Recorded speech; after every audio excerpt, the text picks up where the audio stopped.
Hello and welcome back. আজকের এক্সপ্রেশনের নাম প্রথমটা হলো beyond doubt.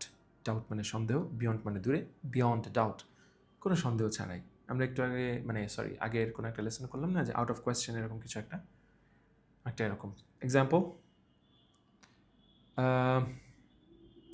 He is beyond a doubt the best speaker here.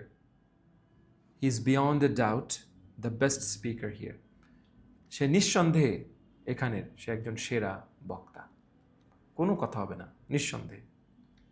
Alright, next one, have second thoughts. এটাও চমৎকার। হ্যাভ সেকেন্ড থটস, আগের সিদ্ধান্ত নিয়ে আবার ভাবা, অর্থাৎ আপনি যে সিদ্ধান্তটা নিলেন সেটা নিয়ে আবার চিন্তা করা। Have second thoughts. Example, I am having second thoughts about the plan. I am having second thoughts about the plan. I am having second thoughts about the plan, অর্থাৎ প্ল্যানটা নিয়ে আমি আবারও ভাবছি, second thought. And the last one, change your mind. Change your mind, মত বা সিদ্ধান্ত বদলানো। যেমন, she changed her mind at the last moment. She changed her mind at the last moment, সে একেবারে লাস্ট মোমেন্টে সে তার সিদ্ধান্তটা বদলে দিয়েছে।